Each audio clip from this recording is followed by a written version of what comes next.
뵈어서 대단히 반갑습니다. 조금 전에 소개받은 국민행동본부 본부장 예벽 육군 내령 서정갑입니다. 이렇게 권위 있는 국제외교안보 포럼에서 저를 초청해줘서 무한한 영광으로 생각합니다. 특별히 제가 아는 우리 김현우 회장님께서는 국내에서는 제가 잘 모르고 있는데 저희 국민행동본부 지부가 있는 워싱턴이나 저쪽 LA 지역, 뉴욕 지역 이쪽에서는 우리 김 회장님께서 대단합니다. 야, 이런 분을 놔두고 왜 김대중, 노무현 같은 사람이 대통령 되었나. 정말 대정치가요 대웅병가입니다. 거기다 성악까지 또 곁들여서 이렇게 하시는데 얼만큼 나가서 많은 분들에게 감명을, 해외 동포들에게 감명을 주었는지 이분들이 저한테 국제전화로 전화가 와요. 아, 이분이 민주평통 수석 부의장으로 계실 때 외국에 나와서 이렇게 강연하시는 걸 보면은, 야, 이런 분이 대한민국에 이런 분이 계셨나.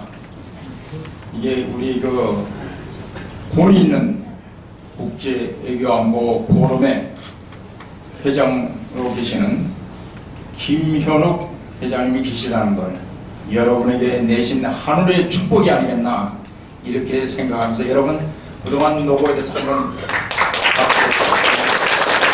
수도 아니고 농객도 아니고 말도 잘 못합니다. 그냥 소리 지르는, 조금 전에 우리 김 박사님께서 말씀하셨듯이 거리에 나서서 소리 지르는 것밖에 몰라요. 군대에서 부대주의하는 것밖에 배운 게 없습니다. 하지만 저를 가만히 이렇게 오늘 이렇게 강연 들어보시면은 저 사람들은 저를 수골통이다, 괴물이다, 괴팍하게 생겼다 이렇게 하지만 제 인상이라든가 제 얘기를 들어보면은, 이야, 이렇게 부드러운 사람일 수가 있나 이렇게 하는데 저 사람들은 이상하게 저를 평가를 그렇게 하고 있어요. 어느 날 한겨레 신문 기자가 와서 2시간 동안 인터뷰를 하고 하더니 우리 국민행동본부의 공군기술학교장 출신인 김준방 회장이 계시지만 한겨레 신문하고 이런 신문이 우리 사무실에 들어온 것은 막으십시오. 인터뷰하면 안 됩니다. 하는데도 우리가 우리가 숨길 게 뭐 있나. 인터뷰를 했는데 2시간 하고 나니까 이 사람이 뭐라고 자기가 얘기하는가 하면은, 오늘 정말 유익한 인터뷰, 굴대 보기 드문 유익한 인터뷰였습니다. 그 인터뷰 기사는 당시에 한겨레 21에 한 10여 페이지에 걸쳐서 그게 전부 다 기사화 됐는데, 처음에 올 때는 와서 두드러 맞을 각오를 하고 아주 격하게 생긴 무서운 사람인 줄 알고 찾아왔는데 이렇게 정말 합리적이고 부드러운 사람인 줄은 몰랐다. 오늘 회담은 정말 유익했습니다 하고 더라고 그 이후부터는 저하고 한겨레 신문사 그때 당시 정치부 기자였는데 지금까지도 이렇게 서로 교류를 하고 있습니다. 그러니까 저는 남들이 얘기하는 것처럼 가스총이나 차고 발사하고 이렇게 소위 말하는 무법 그 자체가 서정갑이 아니다 하는 거, 오로지 대한민국 헌법을 수호하기 위해서, 대한민국을 수호하기 위해서 존재하는 것이 국민행동본부다. 2008년도에 저한테 비례대표 서류가 A4 용지 박스가 이만큼 되죠. 200매 들어가는 이렇게 두께가 왔는데 제가 뜯어보지 않고 그대로 회송시켰어요. 왜냐 하니까 저 사람은, 서정갑 대령은 정치를 하기 위해서 그동안에 이렇게 애국운동을 이렇게 빙자해서 한 거 아니냐 이런 소리를 듣기 싫을 뿐만 아니라 저는 또 정치에 대해서 정말 관심이 없습니다. 정치하면서 요새 정치하는 사람들을 보면은 야, 이 대한민국 참 여기서 이런 얘기 하면 되는지 모르지만 국회의원들의 자질이 국회의원들이 이게 자질이 이 정도밖에 안 되나? 어떻게 보게 되면은 국회를 뭐 회장님 죄송합니다. 국회의원도 이렇게 하셨는데 옛날 국회의원들은 정말 진짜 멋있는 국회의원들이 많았어요. 지금 국회의원들 보면은 이건 어디 장돌배기도 아니고 막말을 암키나 막말을 하는 거. 지금도 국회에서 국민의 대변자라 하면서도 국회에서 민생을 챙기는 거 아니라 나라가 어려울 때 민생을 챙기는 거 아니라 밖에 나와서 장애투쟁을 해요. 그것도 장애투쟁을 하는 거 보게 되면 아주 가관입니다. 제가 시간이 없기 때문에 짧게만 얘기하겠습니다. 그건 여러분이 판단하시고요. 오늘 제가 얘기하려고 하는 것은 좌파 정권 하에서의 애국운동을 어떻게 해왔나 하는 것을 간단하게 말씀드리겠습니다. 우선 전반은 김대중 대통령 5년, 후반은 노무현 대통령 5년입니다. 김대중 대통령이 있을 때는 저희들이 성명서나 신문 광고로 위주로 했어요. 국민을 계도하는 차원에서. 근데 노무현 정권은 저희들이 판단할 때 간첩 정권이라고 국민행동본부를 규정했기 때문에 간첩 정권으로 규정했기 때문에 거리에 나오지 않을 수가 없었어요. 예비역 대령들이 뭐가 할 일이 없어서 옛날 뭐 데모한 것도 아니고 부대에서 군사학이나 이런 그 정말 훈련이나 이런 걸 했지 사회 나와서 사회 물정도 모르는 사람이 뭘 데모를 하고 그렇습니까? 가스총을 왜 발사했느냐? 그거는 2003년도에 8월 30일 날 노무현 정권 때입니다. 국민의힘 소위 말하는 노사마 요원들이 조선일보사를 에워쌌어요. 2003년도 8월 30일 날 그것도 대낮에 조선일보를 성토하면서 이렇게 하는데 그날 제가 이 구리 아침 그 구리 지역에서 또 포럼에 참석해달라 해서 참석했다가 음자리가 좀 뒤숭숭해가지고 신변이 위험하니까 누가 가스총을 사줘요. 그래서 그걸 그날은 그 30일 날인데 여름인데 8월 30일인데 비가 부실부실 오고 아주 오싹하다 할까요? 추웠어요. 그래서 마이를 입고 가스총을 한번 이렇게 점검해서 찼어요. 물론 이거 상당히 그 고성능이기 때문에 조심하라고 하면서 그래서 앞에 공포탄을 3발을 장착하고 그 다음에 나머지 가스 실탄을 이렇게 장착했는데 조갑재 편장님께서 전화 오셨어요. 오늘 점심 식사에 초대하니까 코리아나 호텔 3층에 있는 한식당에 12시까지 나와줄 수 있느냐? 그래서 좋다고 하고 제가 조갑재 편집장님 월간조선 그때 편집장으로 계셨기 때문에 월간조선에 갔습니다. 가가지고 12시 맞춰가지고 코리아나 호텔 회전문이 있어요. 회전문을 들어가려는데 맹렬함이 지휘하는 이자들이 야 저게 조갑재가 들어간다 조갑재 잡아라 이렇게 되니까 이 사람들이 와서 조갑재 편집장님이 여기에 웃기시죠? 젊은 놈 들어오면 이렇게 딱 잡아요. 그럼 저는 여러분은 아시다시피 이렇게 예비역 육군 대령이지만은 이렇게 체구가 크지도 않고 아담하게 생겼는데 힘이 있는 것도 아니고요. 그런데 제가 도망갈 수는 없잖아요. 그렇지 않습니까? 그래서 야 이 사람들아 어른한테 이게 무슨 짓이냐 하고 아랫배에다가 힘을 주고 비켜라 하고 소리 질렀어요. 그러니까 명계남인 이 사람들 저쪽에 주의하다가 야 저놈이 소정갑이다 저놈 죽여라 이렇게 된 거예요.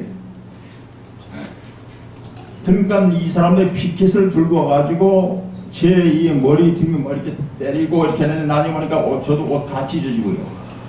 제가 그때 당시에 순간적으로 이렇게 허리 구부리면서 옆에 있는 가스총을 발사하지 않았으면은 저 어디에 무슨 보안 군주 모양으로 들것에 실려서 병원에 후송됐을 거예요.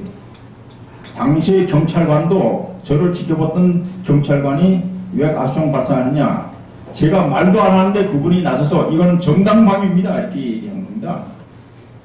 그때 5.16 혁명 나고 처음으로 광화문에서 총소리가 울렸는데 이 가스총이요 어느 정도로 좋은가면 저희들이 4.56형 권총을 발사했을 때는 반동이 심해요. 반동이 이렇게 심한데 이거는 반동도 없이 부드럽게 발사되면서 소리는 4.56형 권총보다 더 강했다. 그래서 당시에 조선일보, 동아일보 보면 제1신, 제2신, 제3신, 제6신까지 나갑니다. 그 기사가. 이것이 가스총 발사하는 그게 계기가 됩니다. 그때부터 우리 경찰들, 우리 당시 경찰은 나는 북한 인민무력부에서 내려온 파견된 경찰들이 아닌가 이런 생각도 제가 해봅니다. 권력의 주구라 하지만 이거는 있을 수가 없어요. 어떻게 나라를 지키겠다는, 특히나 예비역 대령에 대해서 이렇게 아주 심하게 혹독하게 모략하고 우매하고 하는지 모르겠어요. 이것이 바로 대한민국 치안을 담당한 경찰이었나 이렇게 의심 갈 정도로 그렇습니다. 당시에 제가 테러 당할 때도 경찰 병력이 일개 소대가 있었지만 가만히 물끄러미 한번 실컷 맞아보라 하고 지켜만 보고 있었습니다. 이게 가스총 첫 번이고, 두 번째 가스총 발사한 것은 노무현 분향소가 계속해서 그렇게 하기 때문에 저건 불법 분향소예요. 서울 한복판에 외국 관광객들이 오는 고궁이 있는 곳이 서울의 얼굴입니다.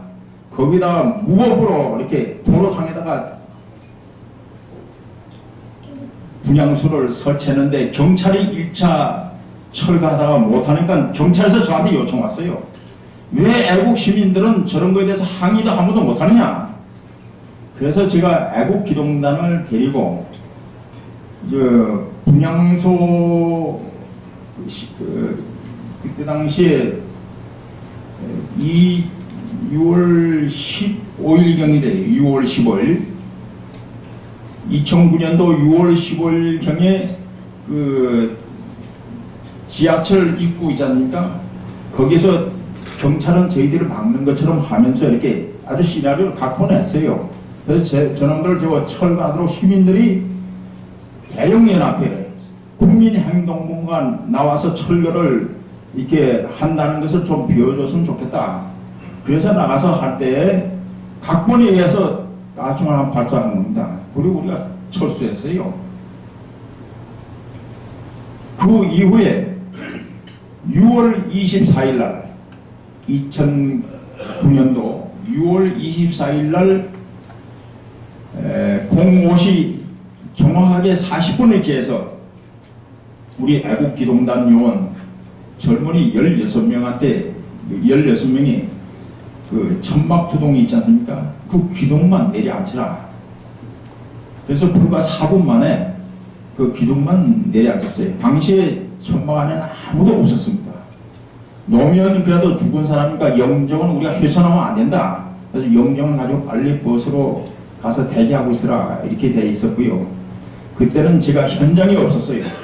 그런데 이놈들은 MBC 방송 참 웃기는 겁니다. 수백 명의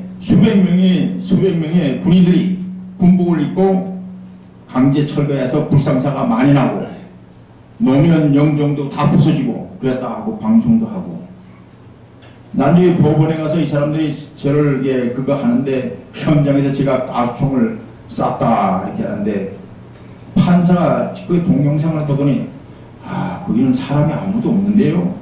우리 16명이 기둥만 이렇게 하고 불과 4분 만에 철수했으니까 사람 없는데 왜 사람 다쳤다 그러냐, 뭐 기물 파손했다 그러냐, 영정도 멀쩡한데 판사가 그렇게 판결을 했습니다. 그런데 우리 검사가 저를 조사도 안 하고 경찰이 작성한 보고서만 가지고 벌금 100만원 하니까 판사가 500만원 벌금형을 저한테 통보했어요.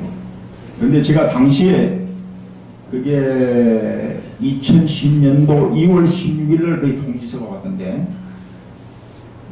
검찰에서 이렇게 하고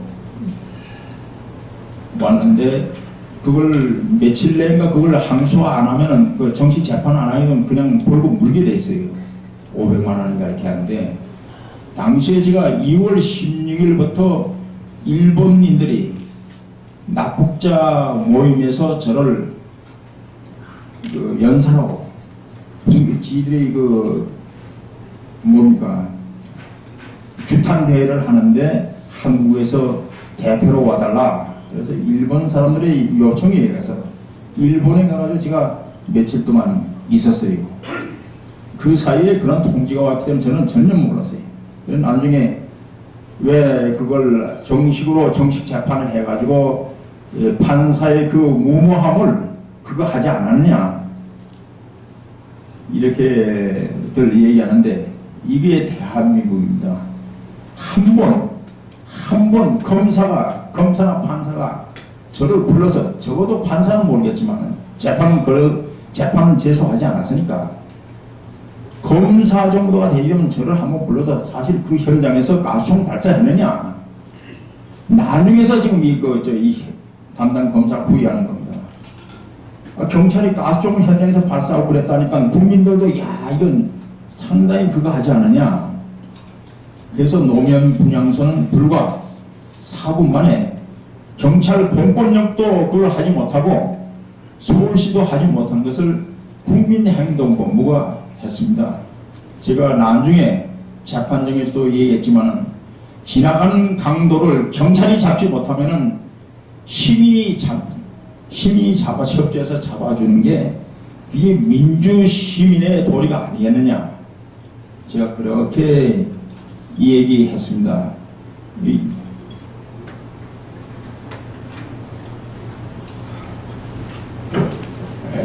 시간이 그거 되기 때문에 간단하게 제가 얘기를 하겠습니다.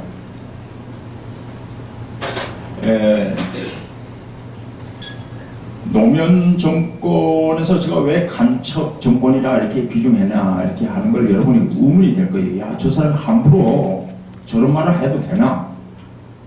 여러분이 요 사이에 우리 김 박사님도 잠깐 말씀하시는데, NL 문제. 국정원장이 어서 국회에 가가지고 굉장히 곤욕을 치르고 있어요. 왜 NL 대화록을 공개했나?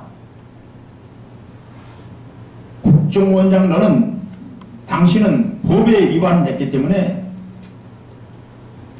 물러나라. 그리고 국정원장 해임을 대통령한테 해임할 것을 건의하고 있어요. 이건 정말 본말이 전도된 거거든요. 국가 반역, 역적 모의를 고변한 거나 마찬가지입니다. 이거. 역적 모의를 고변했는데 어떻게 역적 모의를 수사해야지 고변한 사람을 수사합니까? 말도 안 되는 이런 짓거리를 지금 야당들이 하고 있거든요. 정말 어거집니다.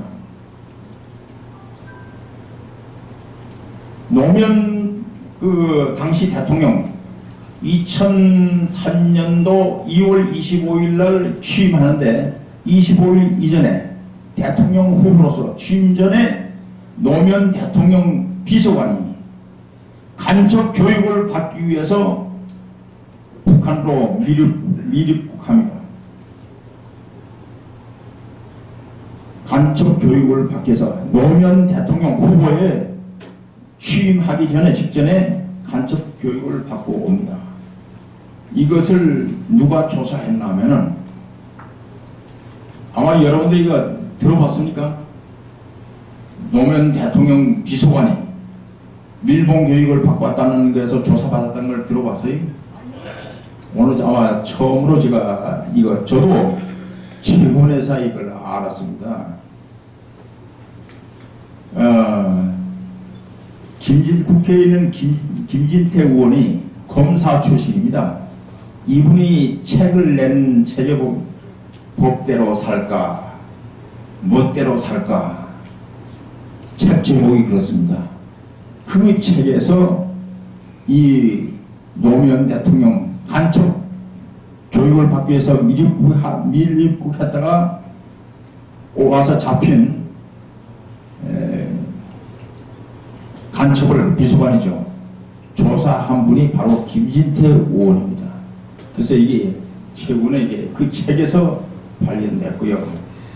그 다음에 NLL 포기, 우리 영토를 포기하는 거예요. 대한민국 대통령이 국군 통수권자가 영토를 포기하는 행위.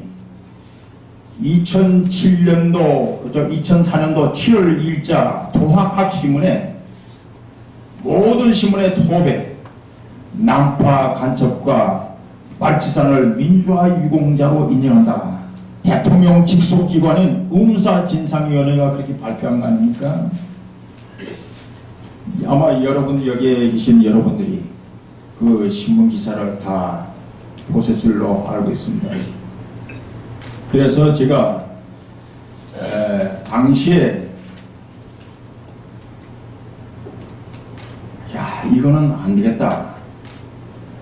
그래서 헌법에 위반되는 어떠한 명령도 우리 군은 따르지 말아라 하는 그런 신문 광고를 냈어요. 신문 광고를 냈더니 청와대가 발끈한 겁니다. 내가 기억이 잘 또 실명을 거론하면은 명예훼손이다 또 이렇게 될 수도 있기 때문에 또 이게 동영상으로 지금 지켜나가기 때문에 양모라는 비서관이 2차에 걸쳐서 성명서를 발표합니다. 당시에 여로당 대변인도 2차에 걸쳐서 청와대 발표하면 곧장 이어서 같이 합니다. 군과 국군 통수권자인 대통령을 이간질하는 국민행동본부의 이번 신문 광고 서정갑 대령을 그대로 놔서는 안 된다. 엄하게 다스려야 된다. 법적 책임을 물어야 된다.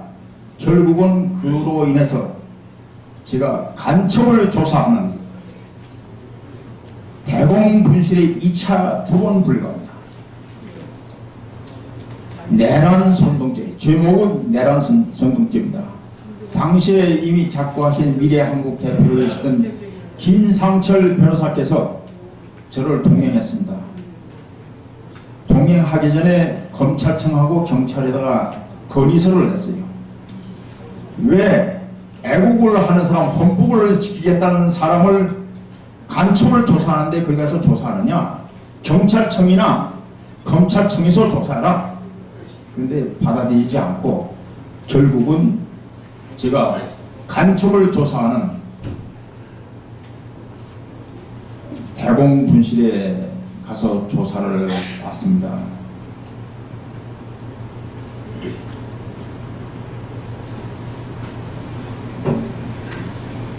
예, 조사를 받는 그 과정에서 이제는 뭐 다 이제 비밀이 아니니까 제가 얘기합니다.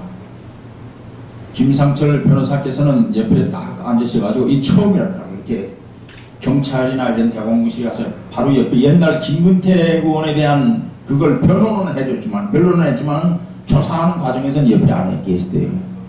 근데 저한테는 이게 상당히 중요한 것 같으니까 옆에 앉아가지고 제 이름 하고 그건 서정갑입니다 이렇게 하고 인정신문만 제가 답변하고 나머지는 제가 아는 것 모르는 거 할 것은 무조건 묵비권으로 그렇게 해라. 이 사람들이 지금 질문 여지가 대충 보니까 전부 다 그냥 청와대에서 아주 어떻게 하든지 올가 넣어서 구속시키려고 하는 그런 계획이 있으니까 소 회장님 묵비권을 하십시오. 수사관이 있는데도 옆에서 묵비하십시오. 그래서 묵비권 이틀 동안 묵비권 나중에 묵비권이라는 말이 잘 그거 되니까 묵비 이렇게 됐습니다.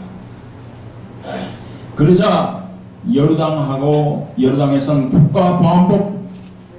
국가보안법을 폐기해야 된다 이렇게 하고 당론으로 정하고 노무현 대통령은 이 낡은 국가보안법은 칼집에 넣어서 박물관으로 보내야 된다. 그해 2004년도 9월 달에 그렇게 멘트합니다. 그래서 한 것이 2004년 10월 4일 국가보안법 사수국민대회를 제가 주도하게 됐습니다. 그때 당시에는 국민행동본부장 아니고 반핵방김 국민협의회 운영위원장으로서 그걸 주도했는데, 참 이거는 하느님이 정말 도왔다. 대한민국을 하느님이 구했다. 저는 그 안에 많은 지표를 가졌지만 사람이 이렇게 많이 나온 적은 없었어요.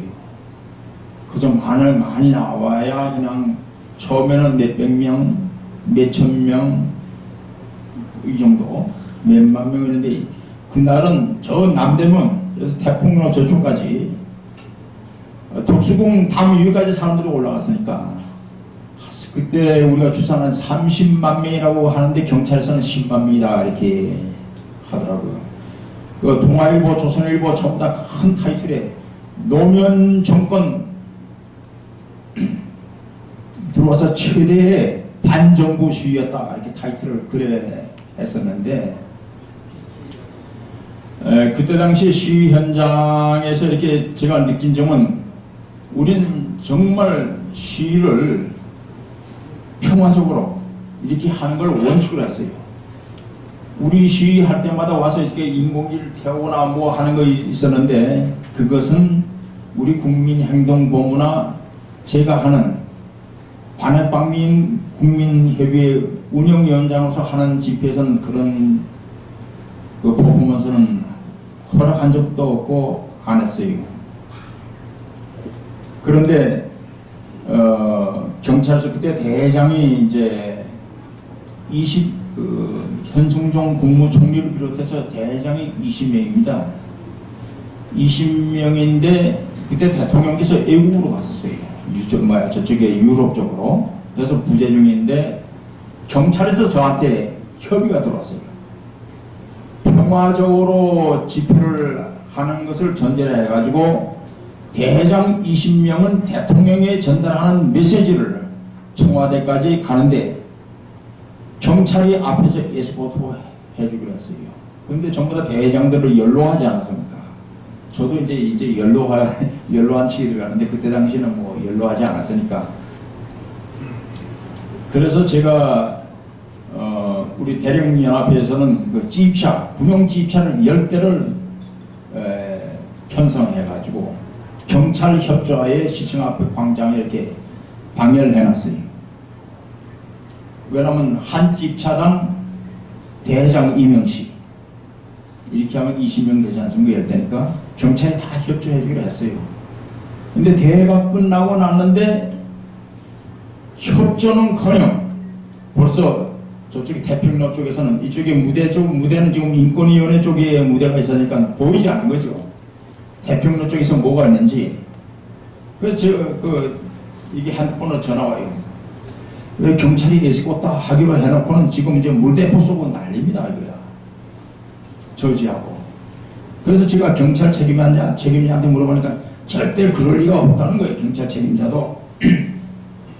그래서 당시에 현장에서는 벌써 물대포 쐈는데 우리 그때 당시에 보면 60, 70대 나이 참전 용사들 이런 분들에서 경찰들이 구두발로 방패로 내리찍고 물대포를 쏘고 부상자가 한 10여 명이 있었어요. 저는 그때 이게 대한민국 경찰이 아니라 북한에서 내려온 인민무력부 군인들이 특수훈련 받은 군인들이 경찰 복장을 하고 이렇게 하는 거 아니냐. 그래서 저희들이 그 아버지 뻘 되는 아버지를 팬다, 어머니를 팬다, 국군을 팬다 뭐 이렇게 신문 광고도 냈는데 정말 그때 당시엔 한심스러웠어요. 그래도 하나님께서 도와주셔서 국가보안법 사수국민대회가 성공적으로 됐는데 당시에 청와대에서 서정갑이 구속하라 이렇게 지시가 떨어진 거예요. 제가 그때 10월 30일인가 경찰의 날이 10월 30일인가 아마 그렇게 되는 걸로 알고 있어요. 남대문 경찰서에서 조사를 받는데 이게 오늘 경찰의 날인데 다 쉬는데 저를 조사한다는 거예요. 왜냐하면 검사가 그렇게 수사주의를 하니까. 그래서 제가 2시간 동안 수사받는데 저는 사실 무대 뒤에서 인공기 불쾌하는지 뭐 독립신문 신혜식 대표가 낚싯대를 던졌는지 그런 건 전혀 생각지도 못했는데 그런 거를 얘기해요. 현장에서 있었던 거. 그래서 이 사람들은 나를 구속하기 위해서 일부러 이렇게 올가미를 씌우나 싶어가지고 20여 가지 범죄 사실을 열거하는데 모든 걸 제가 했다고 했습니다.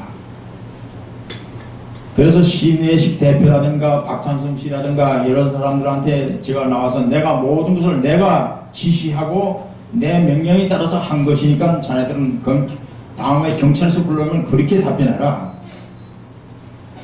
여기 우리 육사 30기 군 출신도 와 계시지만은 우리 같은 대령 출신입니다. 군인은 부대 성패에 관한 책임은 잘했든 못했든 주의관에 지는 거예요. 그래서 제가 그때 그런 얘기를 하면서 모든 책임은 저에게 있습니다. 제가 지시했습니다. 저는 사실 인공기를 불태워지는지 안 되는지, 만약 인공기를 불태우는 걸 왜 무대 위에서 합니까? 하려면 정식으로 무대 앞에서 보면서 하죠. 근데 검사가, 경찰이 수사하고는 기다리라는 거 내보내주지 않아요. 그러니까 검사의 수사주의를 받아야 내보내죠. 검사가 받아보니까 이게 뭐 모든 걸 지가 했다 하거든요. 수사관이 나중에 답답하니까 뭐라고 얘기 저한테 하는지 아십니까? 이렇게 되면 수사가 안 되는데요. 안 한 게 분명한데, 안 한 거는 안 했다 하셔야지. 이렇게 되면 저희들 이거 수사가 안 됩니다. 수사가 안 되는 걸 당신들이 왜 수사하나? 나는 잘못이 있다면 헌법을 수호하겠다, 대한민국을 수호하겠다는 그것밖에 없어. 여러분이 아시던 국가보안법은 국군과 함께 대한민국을 지켜주는 양대 축의 하나가 국가보안법입니다. 이걸 없이겠다는데 우리 예비역 대령들이 뭐 목에다 힘이나 주고 골프나 치고 해서 되겠어요? 그래서 그것을 주의했는데 3년이 경과돼가지고 2007년도 당시의 검사는 신혜식 대표가 낚싯대를 던진 거는 그 사진에 포착됐기 때문에 동일신문에 이것은 도저히 용서할 수 없어서 구속돼야 됩니다. 그래서 내가 검사 앞에서 그랬어요. 그 사람 구속하지 말고 아직 젊은이를 전과자 만들면 어떡합니까? 나는 군에서 정년으로 나왔기 때문에 나를 구속하십시오. 달게 받겠습니다. 그러니까 이건 대신 뭐 이렇게 할 문제도 아닙니다. 그래서 신혜식 대표가 당시에 그 교도소까지, 구속돼서 교도소까지 형을 살고 나왔습니다. 앞으로 요새 무슨 8월 15일 되면은 우남 애국상 문제가 나오는데, 사실 봉태홍 대표나 신혜식 대표라든가 아스팔트에 싸우다가 구속된 사람들, 이런 사람들에 대해서 우남 애국상을 줘야 돼요. 그런데 이 우남 애국상 이것도 아주 정치적으로 흐르는지 뭔지 모르겠지만은 그게 그런 사람들에게는 돌아가지 않고 옹단 그쪽으로 돌아가기 때문에 제가 제1회 우남 애국상은 국민행동공과 받았습니다. 그렇지만 그게 이번에도 나오라는데 저는 나갈 생각이 없어요. 실질적으로 아스팔트에서 고생한 사람들, 경찰에 불려가고 검찰에 불려가고 수술에 고초를 받은 사람들에게 주의해야지. 무슨 정권이 바뀌어나온다면 뭐 했다 그런 데 줍니까? 그래서 제가 그런데 한 가지 불만이 있고요. 여기서 제가 한 가지 또 회장님도 아셔야 되기 때문에, 반핵 반김 국민회회는 2003년도에 1월 30일 날 한국기독교총연합회 한기총에서 1월 30일 날 시청 광장에서 기도회를, 구국기도회를 가졌어요. 그때 저도 이제 추운 겨울이지만 나갔어요. 그때 아주 춥지 않습니까? 나가보니까, 이야, 민간인들이 이렇게 애국을 위해서 구국기도를 하고 있구나. 이 추운 벌판에서, 서울시청 광장에서. 그래서 저희들이 쇼크 받았어요. 그래서 조갑재 편집장, 김상철 변호사, 허문도 전 통일부 장관, 김한식 목사, 그때를 관여했던 김한식 목사, 그 다음에 저 5사람이 롯데 호텔에서 모여가지고 우리도 뭘 하자, 성명서만 낼 거 아니라 뭘 하자, 이래서 구성한 것이 반핵 반김 국민협의회입니다. 반 김정일, 핵은 핵이니까 국민협의회인데 나중에 그냥 약칭으로 국민협의회 하는데, 그전에는 이 국민협의회 운영위원장을 하라면 공단 대표도 하고 다 했는데 잘 안 했어요. 하지 않겠다. 하루를 위해서 하는 거니까. 근데 그 공단 대표가 2004년도 3월 1일 날 하고 나서 후임자가 없어요. 그래서 그 부위원장인 박정수 장군에게 고난 대행으로 그 임기했어요. 근데 박정수 장군도 난 다른 사업이 있기 때문에, 하는 사업이 있기 때문에 못한다. 그래서 그해 3개월 후 지난 2004년도 7월 2일 날 프레스센터에서 모여가지고, 운영위원들이 모여가지고, 다 안 한다. 그때는 박세직 회장도 하나도 안 되고, 뭐 이름 대야 뭐 할 만한 분들은 다 예벽 장성이나 장관 지낸 분들한테 하라면 다 안 했어요. 한 일주일, 한 2주, 열흘 동안 뭐 시간 달라 하다가 나중에 돌아오면 다 안 되니까 저보고 운영위원장 하라는 거예요. 그래서 제가 무슨, 여러분 상당히 뭐 예벽 대령이라 해서 뭐 좀 우습게 생각하지 마십시오. 제가 무슨 뭐 찌꺼기입니까? 남들이 다 안 한다 하니까 나중에 저거 하라니까 이게 되겠습니까? 그래도 이제는 해주셔야 됩니다. 나라가 어렵지 않습니까? 그날에 아까 얘기했듯이 남파 간첩과 빨치산을 민주화 유공자로 인정한다는 그 날이었어요. 그게 11시경이었는데, 그러면 조건이 있습니다. 저는 돈 가진 것도 없고 배운 것도 없습니다. 군대에서 배운 것은 현장에서 부대 주의하는 거, 전투하는 거 외에는 배운 거 없어요. 그러니까 돈 많은 여러 역대 위원장들 모양으로 뭐 호텔에서 한 번, 3.1절 기념해서 한 번 하고, 6.25 기념해서 한 번 하고, 8.15 해서 한 번 하고, 이렇게 하는 것이 국민협의회의 그 목적이었어요, 당시에는. 그런데 제가 전제 조건을 따랐어요. 만약 제가 한다면 저는 회의도 안 합니다. 회의도 안 하고, 전쟁하는데 무슨 만날 회의하다가 뭐 합니까? 그리고 어느 날 하루를 택해서 안 합니다. 저는 한다면 당장 내일부터 10명이든 20명이든 게리라식으로 거리로 나갈 겁니다. 모든 정권을 저한테 주겠습니까? 정권을 준다면 제가 하겠습니다. 그래서 그 정권을 위임받고 그 다음부터 회의를 안 했어요. 그러니까 어떤 분들은 반핵반경 국민회의는 그래도 몇만 명은 모여놓고 이렇게 하는데, 몇천 명이라도 모이고 하는데, 서정갑은 고작 뭐 몇백 명, 몇십 명 데리고 한다, 이렇게 음해를 하고, 대령이라는 놈 자식이, 죄송합니다, 장관이나 장성들한테 와서 보고도 하지 않고 한다, 뭐 이런 얘기를 해가지고 저를 음해하기 시작한 거예요. 지금도 반핵반경 국민회는 다른데 이미 저희들이 아마 2004년도 10월 4일 그걸 하고는 제가 중도에서 또 사퇴했어요. 임시총회를 열어가지고 사퇴했습니다. 왜 나이러면 저놈이 연임하려고 한다. 근데 전부 다 안 하려고 하던 사람이 2004년도 10월 4일 날 한 30만 명이 모이니까 야, 반핵방진 국민회의회 운영위원장도 이제 할만하다. 서로가 하려고 말이죠. 이런 또 쟁탈전이 벌어지니까 음해가 심하게 된 거예요. 그래서 김동길 선배가 저희 이제 연세대학교 나오는데 김동길 선배가 저한테 야, 그거 뭐 6개월 임기인데 6개월 채할 필요 있나? 지금 임시총회를 열어가지고 그만두라.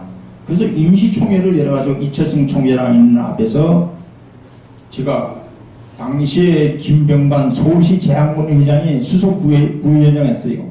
고난대행한테 위임하고 거기서 감사보고 다 하고 업무 인계 인선을 다 만들어서 다 제치하고 여태까지 반핵방민 국민회의는 하루만 하는 거기 때문에 저도 인계 받은 거 없어요. 통장만 이렇게 넘겨받았지. 그런데 저는 인계 서류, 감사보고서 전부 다 처리해서 했는데 나중에 모 인사가 야, 소정갑이는 통장도 넘겨주지 않고 도장도 넘겨주지 않고 아니라 인계인수도 하나도 안 해주고 이렇더라. 근데 당시에 뭐 저는 고난대행에 다 인계해버렸으니까 제가 가지고 있는 건 아무것도 없잖아요. 그런데 나중에 제가 5대였는데 그 다음에 고난대행 체제 하에서 운영위원장을 맡으신 분이 나한테 받겠다는 거야. 나한테. 나는 고난대행 받을 것도 줄 것도 없는데 이런 어거지. 요새 야당들이 그 어거지 쓰는 거하고 꼭 마찬가지로 어거지. 그래서 뭐 인터넷 책으로 통해 가지고 소정갑이가 통장을 편취했다, 횡령했다. 그래서 최근에 작년 4월 달이죠. 검찰에 불러갔습니다. 횡령죄로.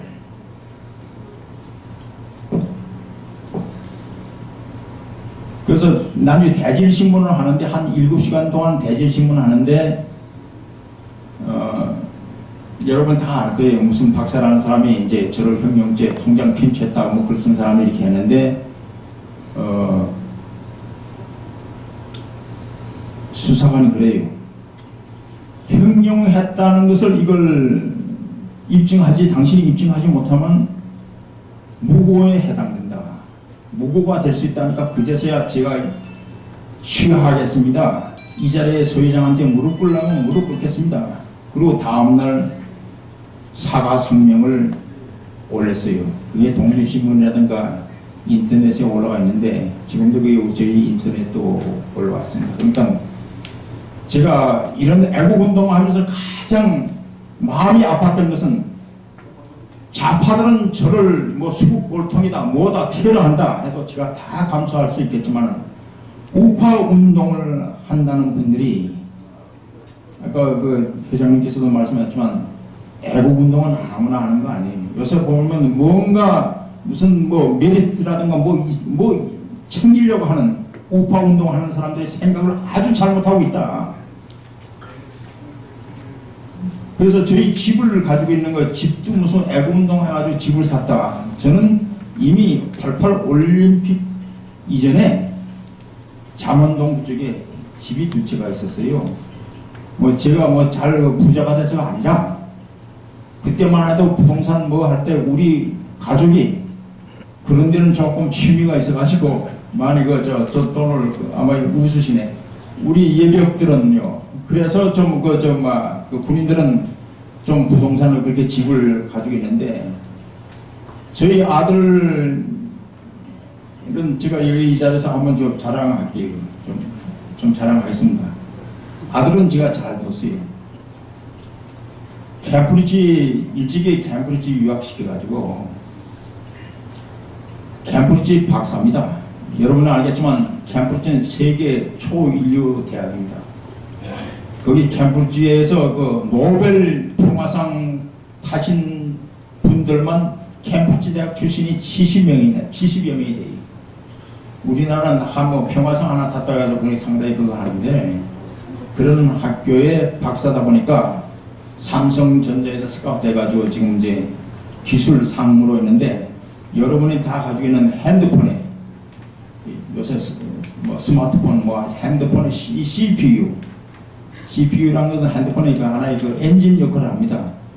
이게 핸드폰의 CPU의 가상화, 핸드폰이 여러 가지로 이렇게 보이게 하는 가상화 이가 하는 그게 세계 최초 개발자입니다.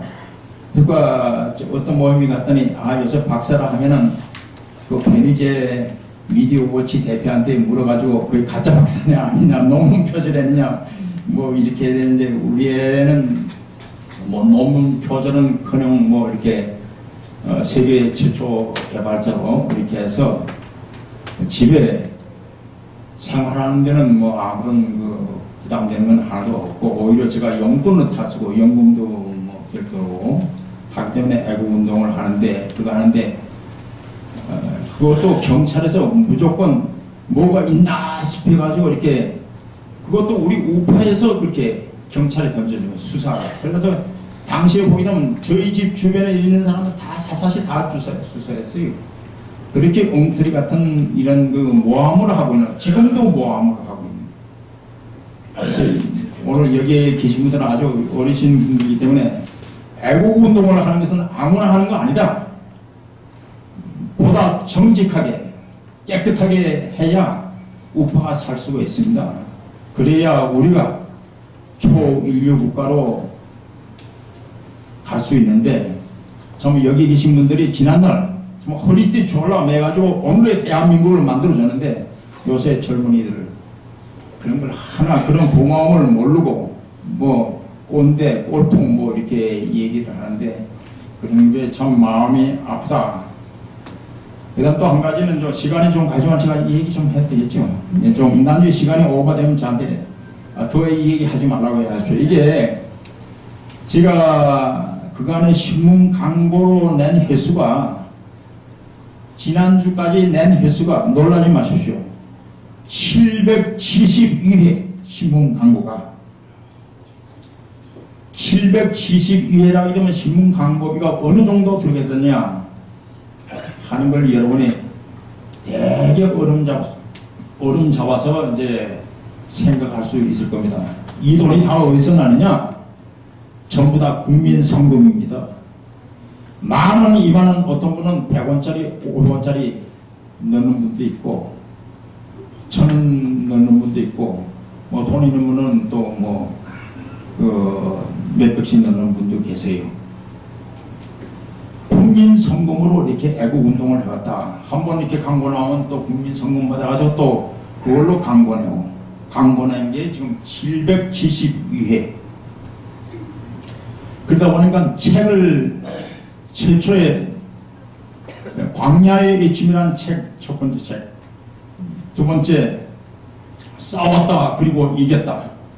세 번째, 법을 지키는 사람이 정의로운 사람이다. 네 번째, 문제는 안보야 이 바보들아. 책 제목이 그렇습니다. 그러니까 책 4권, 이번엔 5권까지 지금 5번째 지금 출간 준비하고 있는데 그만큼 국민행동본부는 여러분의 성원에 힘입어서 이런 많은 책 5권을 펴낼 정도로 하고 있다. 그래서 오늘 제가 여기서 설명하면서 좀 부족한 점은 국민행동본부 다큐멘터리 그 CD를 넣었습니다. 그리고 우리 브로셔 2년 전에 만든 2010년도 3년 전에 만든 브로셔 이런 것도 참조하시고요. 집에 와서 시간이 계실 때 애국운동 하는 과정에서 몇 가지 요점만 이렇게 해서 다큐멘터리 했는데 지금 다큐멘터리 제2탄이 2편이 지금 준비 중에 있습니다. 그래서 이제 2005년도 7월 15일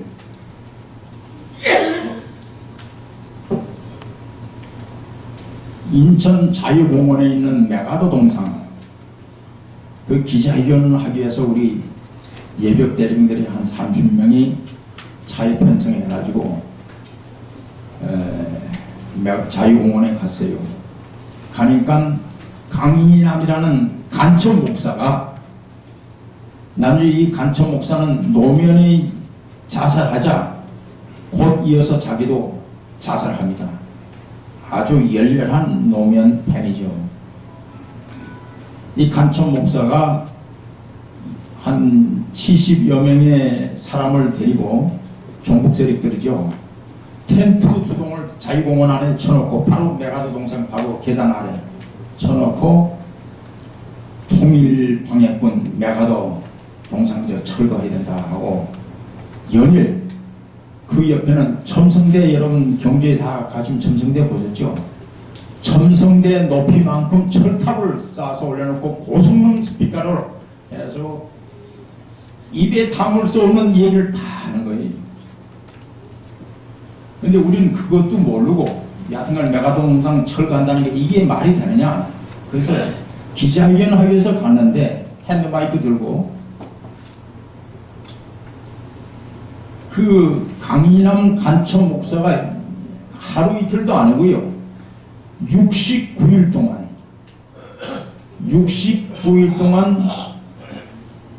메가더 동상 철거를 외치고 있는 겁니다.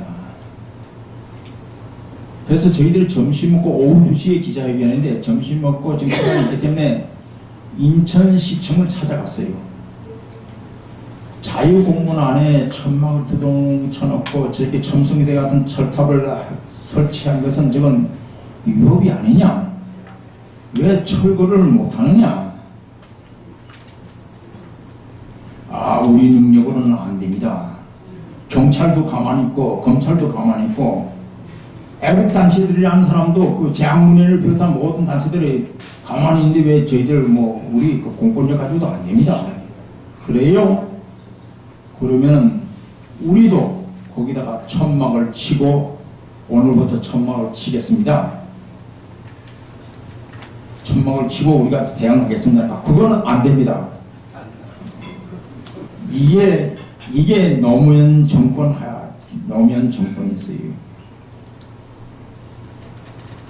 그래서 제가 기자회견하면서 뭐라고 얘기하냐면은 저는 말을 잘 못하잖아요. 인천 시민 여러분 자존심도 없습니까? 여러분은 부끄럽지도 않습니까? 어떻게 69일 동안이나 이렇게 이런 자들을 방치하고 있습니까? 그러니까 무슨 경찰 경력이 그 사람들을 딱 에워싸고 2중 3중으로 에워싸고 보호하는 거예요. 그 사람들을 보호하는 거예요. 우리를 보호하는 거 아니라. 경찰 책임자, 경비 책임자, 나는 경비 책임자, 당시 경감입니다. 경감. 치안을 유지한다는 당신들이 이러면 되느냐? 스스로가 철거해라. 당신들이 시간을 30분 주겠다. 시간을 30분 줄 테니까 철거해라. 철거하지 않으면, 당신들이 철거하지만 당신들의 병력을 우리가 돌파하겠다.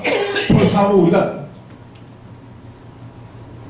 우리가 철거하겠다. 이렇게 제가 경고했습니다. 그러니까 경찰 책임자가 서대리님 2시간만 시간을 더 주십시오. 그래서 제가 그랬어요. 69일 동안이나 방치하고 내버리던 당신들이 어떻게 2시간 준다고 할 수 있겠냐? 안 믿는다.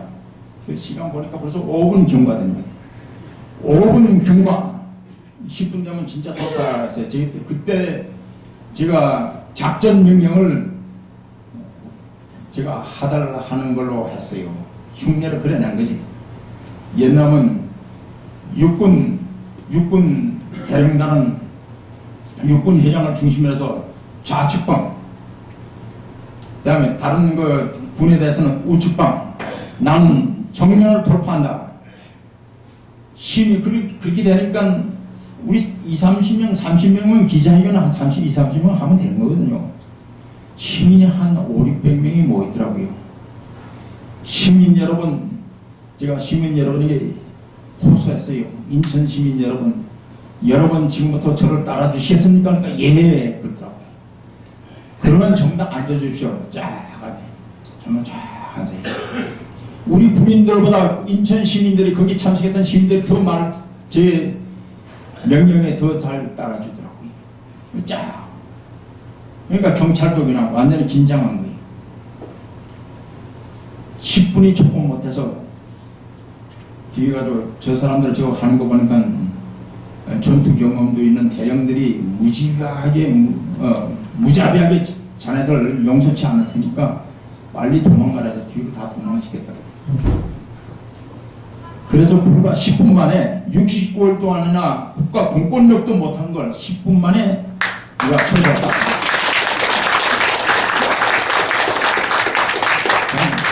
이 박수 소리는 더 힘차게 소화도 할 겸 한 번 더 쳐주십시오.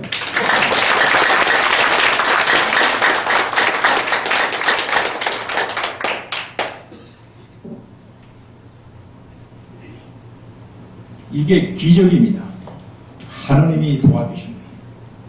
국가보안법 사수국민대회 할 때도 그랬지만은 메가도동상 철거하는 것, 뭐라나 쫓아내는 것도 기적이고, 노무현 분함소 국가공권력이 경찰이 일개 중대가 그 철거를 시도했지만 실패한 것을 우리는 불과 우리 애국기동단 청년 16명이 불과 4분 만에 그걸 철거했다. 이럴 때도 박수 좀 쳐주겠네요.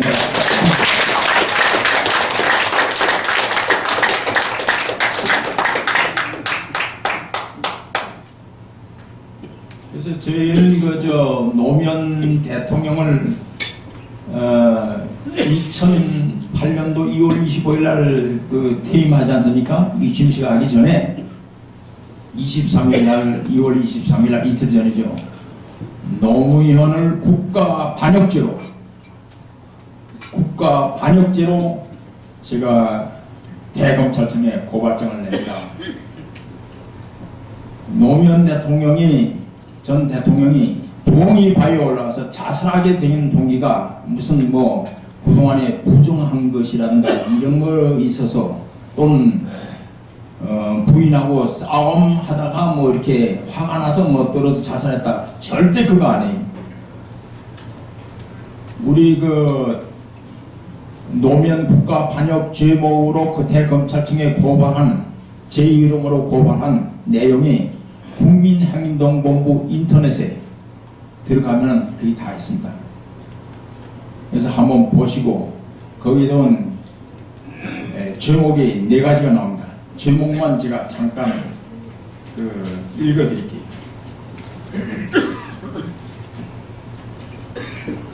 이게 노무현 대통령 국가 반역혐의 고발장 해가지고 이제 역정모이라는 책 뒤편에 이제 조가초 빈장을 이렇게 포함시켰더라고요.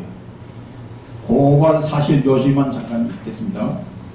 피고발인은 취임 이래 대한민국 건국의 정통성과 정당성을 부정하는 운동을 거듭하는 한편 직권을 남용하거나 직무를 유기하여 북한 정권의 대남 적화 노선에 동조하는 정책들을 일관되게 추진함으로써 국가를 위기에 빠뜨렸습니다. 제목만 읽겠습니다. 첫째, 군사적 이적죄. 둘째, 헌법과 법치에 대한 정면 도전. 셋째, 간첩과 공산주의자의 비호. 넷째, 반국가 이적단체 등 지원. 이런 내용들입니다.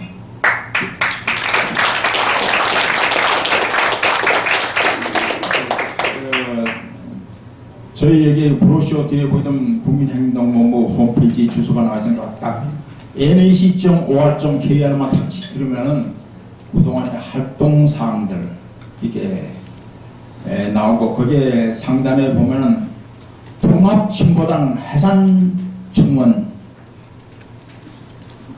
그 전문도 나옵니다. 검찰의 통합진보당 해산은 우리 시민단체가 해산 청원을 할 수가 없어요. 법상 정부만이 헌법재판소에 제소할 수 있습니다.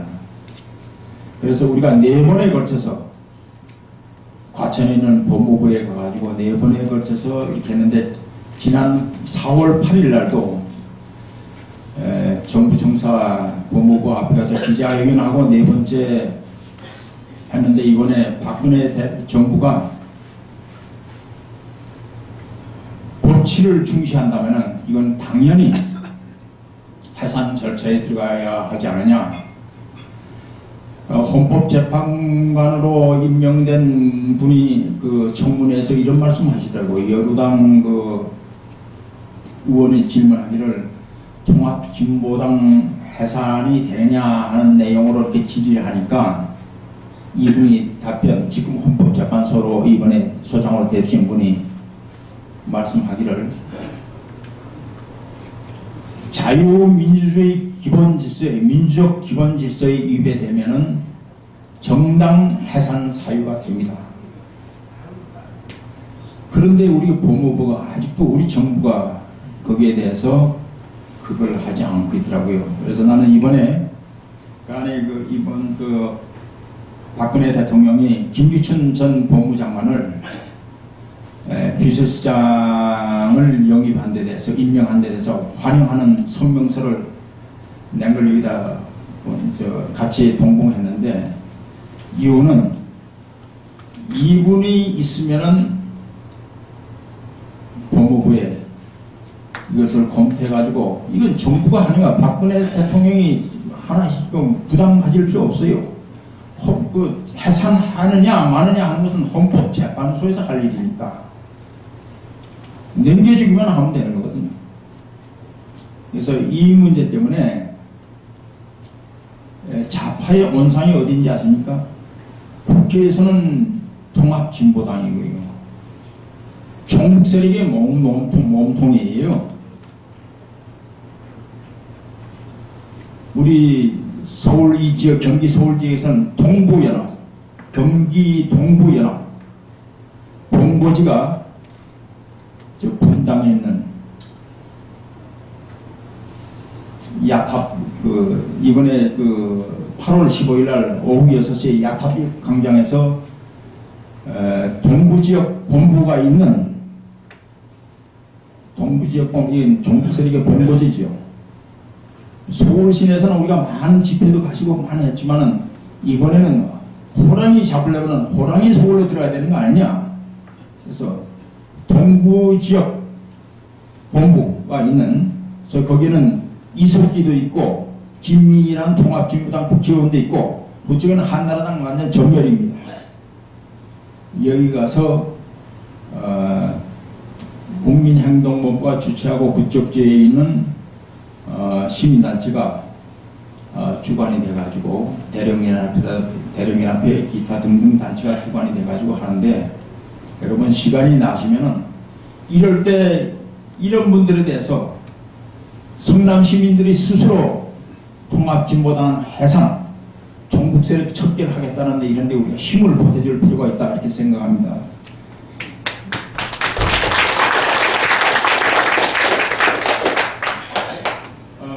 지금 시간이 그거 됐는데 이걸 얘기하려면 제가 분량은 이렇게 좀 한 2시간 분량을 했는데 이거 책 4가지를 갖다 전부 다 요약을 하려니까 굉장히 그거 되네요. 그래서 지금부터 제가 전천후 질문을 받기 전에 잠깐 여러분에게 그 참고사항만 알려주겠습니다. 지금 우리나라에 지금 3대 거짓말이 있다고 하는데 이렇게 3대 거짓말이라고 하는 사람도 있어요. 그런데 제가 여기에 있는 분들한테 제가 이제 선물 드릴 건 다른 건 없고 다 똑같은 얘기는 다 똑같았는데 한 가지 첫 번째가 5.18 때 인민군이 600명이 일개 대대 600명이 투입됐다. 당시에 저는 육군 중령을 달고 육군본부에 장교들 보직 인사를 담당했었는데 경사령부에서 당시에 공문이 내려오기를 경상도 군인들이 호남 사람들의 시기를 말리기 위해서 왔다. 그렇게 소문이 났어요. 그러니까 폭도들이 그렇게 선전하고 다닌다. 그러니까 경상도 군인 장교들을 다 빼고 호남 출신들을 거기다 투입해라, 이런 지침을 제가 받았는데, 당시에 그것을 수행하면서 육군본부에서는 야, 이것은 이렇게 상당히 사상자가 나와야 되면 이거는 무슨 문제가 있다. 68년 1월 21일 날 김신조 소위 말하는 특수부대가 내려왔잖아요. 청와대 습격하기 위해서. 이때 경찰 검문검색에 의해서 그 사람들이 일망타진되고 김신조만 유일하게 살아서 이 사람은 요새 목회 활동을 하고 있더라고요. 5.18 때는 12.12 사태 이후라 특히나 주한미군은 정말 우리보다 더 제가 8군에 나가서도 한 3년 근무했는데, 저 사람들은 비상태세라는 건 정말 진짜 전투태세를 갖고 합니다. 우리하고는 또 차원이 다른 정도로 이렇게 합니다. 북기가 광주 사태라든가 12.12 박정희 대통령 서거하고 나서 오픈할지도 모른다. 그러니까 그 경계가 엄하게 심했어요. 그리고 우리는 광주의 폭도들이 난동을 부린다 해가지고 이거 뭔가 아까 얘기했지만 특수부대라든가 잔입해가지고 시민들을 선동하고 있다. 그거 정도는 저희들도 육군본부에서 다 이렇게 알고 있고, 모든 권력 정보기관들이 그걸 그때는 박정철 군도 억하고는 이렇게 아닌 것도 뒤집어 씌워가지고 하는 목인데, 검문검색이 정말 엄청나게 심했습니다. 근데 600명이 왔다 갔다는데 한 사람도 여기서 죽은 사람이 없어요. 이 사람들이 주장하는 거는 북한에 죽은 묘비가 있다 이렇게 하는데, 참 그건 도저히 좀 믿을 수가 없을 뿐 아니라, 당시에 그럼 전두환 그 정권이 가만히 있었겠어요. 이분들은 지금 이제 내란 선동죄로 이분들이 재판받은 거 아닙니까? 북한 정규군의 일개 대대가 들어왔다면 전투하기 위해서 공수특전단을 투입하고 보병 제24단을 투입하다 보니까 많은 사상자가 났다. 김대중 정권 하에서 사상자가 231명, 그 중에 48명이 행방불자다. 근데 이 사람들은 행급자가 바로 인민군이다 이렇게 생각하는 거예요.